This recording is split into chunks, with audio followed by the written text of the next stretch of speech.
You want to have a conversation, but you don't want me to participate in the conversation.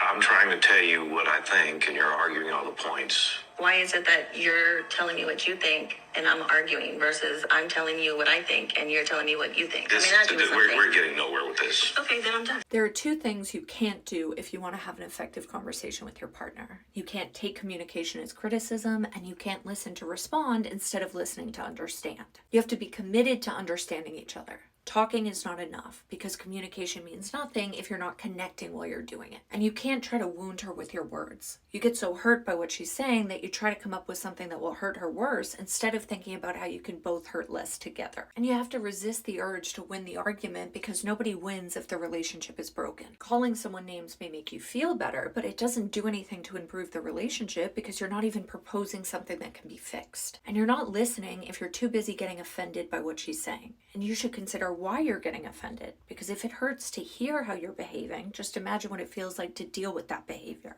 Couples very rarely have new arguments. They usually argue about the same issues because they're unresolved. And resolution doesn't always mean that you get what you want. Sometimes it means finding a compromise that you both find bearable so that one of you doesn't have to continue with something that feels intolerable. It's okay if you don't feel the same about a problem. You obviously don't feel the same way about what you're discussing, because if you agreed, then you wouldn't be having a disagreement. He ends by saying that they're getting nowhere, but they're just not getting anywhere he wants. He wants her to stop talking because he perceives it as nagging, but it only feels like nagging because he refuses to change. So you're ending the conversation without any resolution. And that means the problem will get worse because you weren't willing to commit to making it better. So my advice is to start talking while she's still willing to talk, because once she stops talking, it's over.